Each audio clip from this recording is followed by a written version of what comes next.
this is really common with men where like you grew up, being maybe sensitive and you didn't really feel you were the most attractive. Maybe that was reinforced by, bullying or certain things that may have happened to you, and you were broke or you were this or that. And then when you become an adult, maybe you get a well-paying job, maybe you kind of grow into your skin, become more attractive to, on a societal standard, and you start getting more attention from women.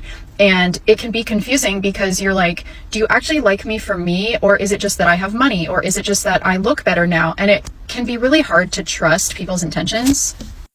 And I really appreciate the way that you asked this question with like curiosity and not resentment. You know what I mean? Like just genuinely wanting to know why and to understand more about yourself and your own thinking.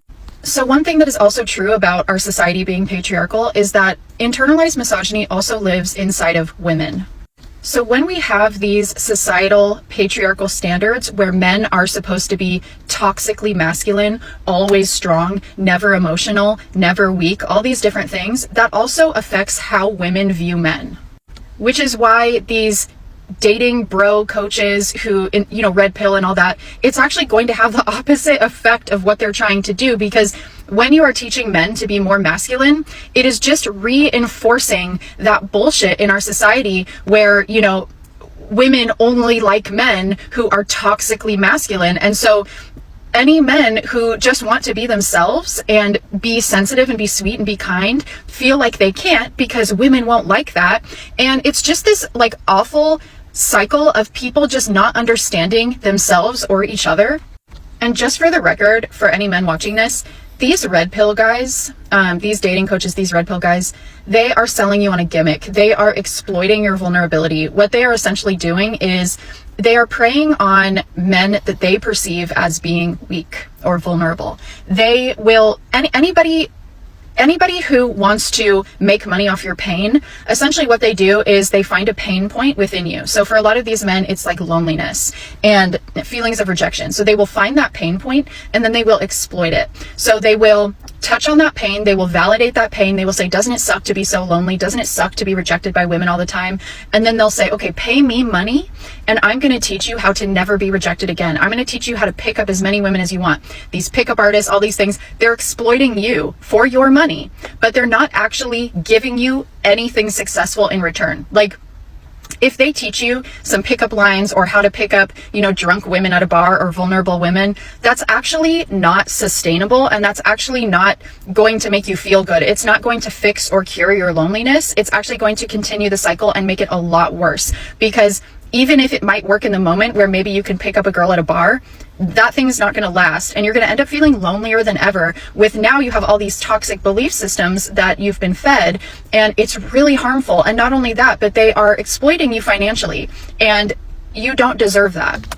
So to answer your question here, a lot of women also have internalized misogyny, internalized toxic masculine beliefs, right? Because that's what's taught in our society.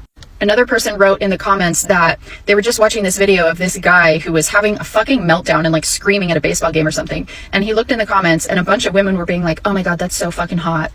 That's what I'm talking about, where a lot of women also have this internalized misogyny where they don't actually have a good grasp on who they are necessarily. And so they see this man being angry. They see that as strength when really it's weakness. This man doesn't know how to manage his emotion. So he acts out abusively toward other people. And to say that that is hot in any kind of way is really dysfunctional thinking. So the reason I bring all this up is because I think it is a lot of men's story that when they were a boy, growing up in elementary, high school, that they felt invisible, that they felt like girls weren't into them, girls didn't look at them. And I think that is a pain point for men. I think men don't like feeling invisible or humiliated. I think that is their worst fear. You know the quote that says men's worst fear is being humiliated, women's worst fear is being unalived. I do think that's true. However, men and women have different perspectives because of their role in society. So for men, being humiliated feels like they're being unalived, even though that is absolutely fucking ridiculous. But we have to address that feeling that men are having in order for that to be corrected, so that men can begin to grow empathy, to be able to see that women actually are very afraid for their safety. So growing up feeling invisible like that, what it kind of does to this boy is it puts up like a shield between him and the rest of the world. It causes this distrust. It's not a coincidence that 1/4 of the population is avoidantly attached, and the majority of those people are men. Because growing up like that, where you're not allowed to have emotion, you're not allowed to have needs, you're not allowed to express yourself, and every experience you're having with people is not very good, and you're feeling invisible. So you kind of learn like, okay, I need to push everything down. I need to just be strong and capable all the time. I need to be hyper independent. This causes an avoidant man. And it also, I think, causes a lot of these men to work a lot harder and to be a lot more motivated to gain these kind of superficial things so that they can now be accepted by women, like, you know, becoming super buff or like looking really good or getting this very high paying job or whatever. None of those things are bad. But the motive underneath can be misguided, because what these guys will come to find out is that once they do have all these things, they still will have that distrust for women. Because now you're not invisible anymore, but now you're not trusting women because you wonder if they're just after you for your money or your good looks or whatever. Perfect example is Matt Rife, who literally went and got like jawbone surgery and did all these things to make himself look very attractive. Then he gets a primarily female audience who is like having the hots over him all day. And then he complains about it, about how he wants to have a more male-centered audience and he doesn't like that women are sexualizing him and all these things. And the reason I think this happens is because I think men aren't doing it for women. They're doing it for other men. And I don't say that to be mean. I just really think that, you know, growing up feeling invisible and watching other men get things that you want, it ends up feeling very competitive. You end up feeling like, I want those things. Why do I have to be invisible? And so you start making yourself appear a certain way so that you can be viewed as acceptable by other men. But yet when you get to that point, you are still having trouble with women. Now, to get really specific with your question, I think that there might be a really good chance, because you were broke for so long and now you have this well-paying job, that you might be leading with that. Like when you go into dating situations, even if you don't realize it, you might be leading with the fact that you have money and, you know, kind of using that to make yourself seem more attractive to women, because now that is something you can offer and it's something you didn't have to offer before. And if you lead with that, you are going to end up finding a lot of women who are just looking for that.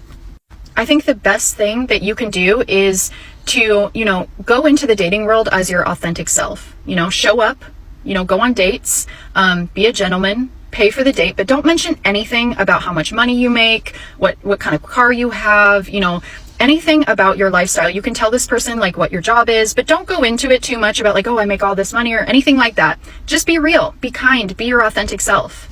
Having a well-paying job is definitely an added bonus. That's amazing and that's attractive to women. But for a lot of women, that's not going to be the only thing they're looking for in a man. That's just an added bonus. Unless you make that the center of your personality, you know. If you go into dates and that's the main thing that you talk about, then that's going to be the main thing that these women pick up on. Remember, it's okay to be your authentic self, that kind, sweet boy that you used to be. It's okay to be that person. You don't have to buy women's love, okay? You can be accepted for who you are.